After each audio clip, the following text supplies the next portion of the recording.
Do you have high blood pressure? If so, do you know when your blood pressure is highest during the day? Many people know they have high blood pressure, but they do not know exactly when it peaks. This means they often do not realize when their blood pressure could become dangerous. I am a woman in my late 60s, and my blood pressure has been rising intermittently for several years. Then one morning, when I woke up and measured my blood pressure, my eyes widened. I had never seen such a high number before. Thinking there was something wrong with the machine, I tried using an automatic wrist monitor, an automatic upper arm monitor, and a manual device, but the results were all similar. For reference, I was a physician when I was young, so measuring blood pressure wasn't a problem for me. What was even more surprising was that after I had a bowel movement and emptied my bladder, my extremely high blood pressure miraculously dropped dramatically. I was truly shocked. I knew in general that people's blood pressure tends to be highest in the morning, and that strokes and cardiovascular diseases also occur more frequently at that time, but I never expected such drastic fluctuations. I measured it again the next day and the day after using various devices over several months, and the results were the same. My blood pressure was highest just before using the bathroom and dropped to its lowest within 6 to 10 minutes afterward. Bowel movements are a daily routine that everyone experiences, so it was surprising to discover that they can have such a big impact on blood pressure. It's not something that should be overlooked. That's why I wanted to share this important finding and collected data over several days. I used the Omron BP 4350 wrist monitor, carefully following the recommended measurement guidelines. I chose this device because it automatically takes 3 consecutive readings, averages them, and stores the data. Additionally, if any movement, incorrect positioning, or cuff errors are detected during measurement, a warning message appears on the screen, as shown here. This allows such measurements to be excluded from the record. I had also previously confirmed the device's accuracy. Every morning, I quietly got up and measured my blood pressure before using the toilet, immediately after, and again within 3, 6, and 10 minutes afterwards. Now, let me show you the data. The first measurement began at 145 millimeters of mercury before using the bathroom. Immediately after using the bathroom, it dropped to 138, then to 119 within 3 minutes, 120 within 6 minutes, and finally 109 within 10 minutes. The second was 135 before, then 126 right after, 115 within 3 minutes, 113 within 6 minutes, and 111 within 10 minutes.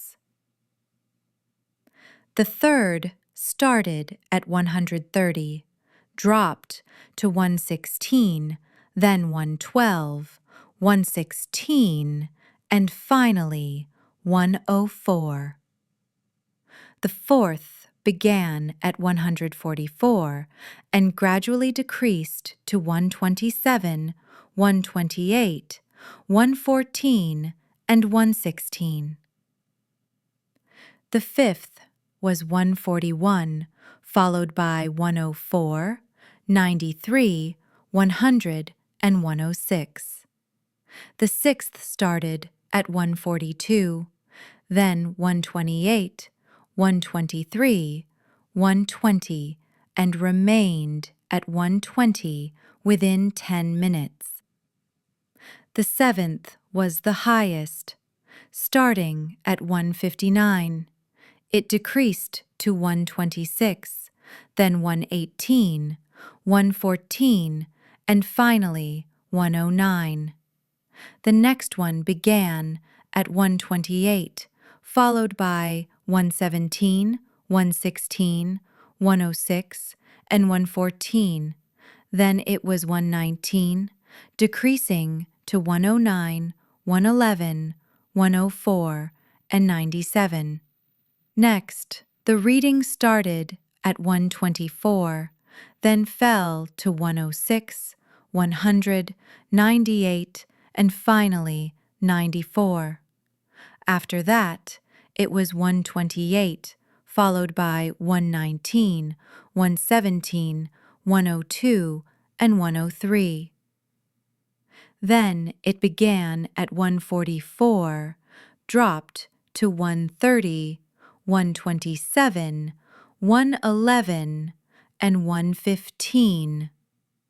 Following that, the reading was 134, followed by 129, 117, 113, and 116. Explanation of the graph. This graph illustrates the changes in systolic blood pressure over time, based on the numbers I shared earlier. The x-axis shows the time points of measurement: before, for the initial reading, then after, for the immediate next reading, followed by readings taken within 3, 6, and 10 minutes. The y-axis represents systolic blood pressure in millimeters of mercury. In most cases, blood pressure starts highest at the first measurement, then drops significantly at the after stage. This overall trend becomes clear when seen visually in the graph. The Excel spreadsheet displays the initial systolic readings and the subsequent measurements taken at each time interval for each day. On average, the systolic pressure before using the bathroom was 136.38, plus or minus 10.8 millimeters of mercury. It dropped to 121.15, plus or minus 10.29, right after using the bathroom. 115.08, plus or minus 9.77 within 3 minutes. 110.08, plus or minus 7.34 within 6 minutes. And 108.77, plus or minus 7.76 within 10 minutes. P-value analysis revealed that the differences between the initial reading and the values recorded immediately after, within 3 minutes and within 6 minutes, were all statistically significant. P is less than 0.001. However, the difference between the readings taken within 6 minutes and within 10 minutes was not statistically significant, indicating that the major reduction in blood pressure occurred within the first 6 minutes. As shown in the graphs and charts above, my 13-day morning data revealed a clear pattern. Average systolic pressure before the bathroom was about 136.38, plus or minus 10.8, dropping to 1010.08, plus or minus 7.43 6 minutes later, a decrease of nearly 26 in just 6 minutes. This was not random variation, but a consistently repeated pattern. Of course, this is just one case, and individual cardiovascular conditions and sensitivity of the rectum and bladder may vary. However, I believe it is still worth noting as a reference. From months of experience measuring blood pressure, I can say that this rise is not limited to a specific time of day. Although I mainly gathered data in the morning, I saw similar patterns at other times. The stronger the urge to go, the higher my blood pressure spiked. When the urge was mild, the rise was not as dramatic. For instance, on May 9th, when I deliberately held it, my pressure reached 159. But on May 12th, after having a bowel movement the night before, the urge was weak and pressure did not rise much. From these experiences, here are a few actions we should consider taking. First, to measure blood pressure accurately, one should empty the bowels and bladder. The American Heart Association guidelines also state that the bladder should be emptied before measurement. Second, people with high blood pressure, especially those whose pressure is usually on the higher side, should recognize that simply holding in bowel or bladder movements can be dangerous.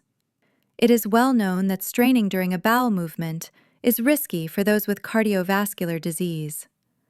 Similarly, merely holding back bowel or bladder urges can also be hazardous. A sharp rise in blood pressure is a major cause of brain hemorrhage, and the sudden drop afterward can lead to ischemic stroke. Also, adjusting medication based on measurements taken just before or after bathroom use can result in overdosing or underdosing. However, any medication adjustments must be made under a doctor's supervision. I cannot emphasize this enough. Lastly, if you want to understand your blood pressure patterns more accurately, I recommend measuring throughout the day in various situations, especially before and within 6 minutes after going to the bathroom. If you are older or have sensitive bowels or bladder, this is even more important. It may be worth remembering that it's not just the average blood pressure that matters, but also the peak readings. My highest reading was 159, even though my usual pressure is not that high. If my pressure had already been elevated, it could have led to a much more dangerous situation. According to a study by Cario and colleagues, published in Circulation in 2003, a Mbps of over 55 increased the risk of stroke by 19%. This study has provided valuable insights that would otherwise be difficult to obtain. In people with cardiovascular disease, strokes or heart attacks often occur at that one highest moment, not at the average. For those with high blood pressure, it might be important to consider how bowel and bladder pressure could affect their readings.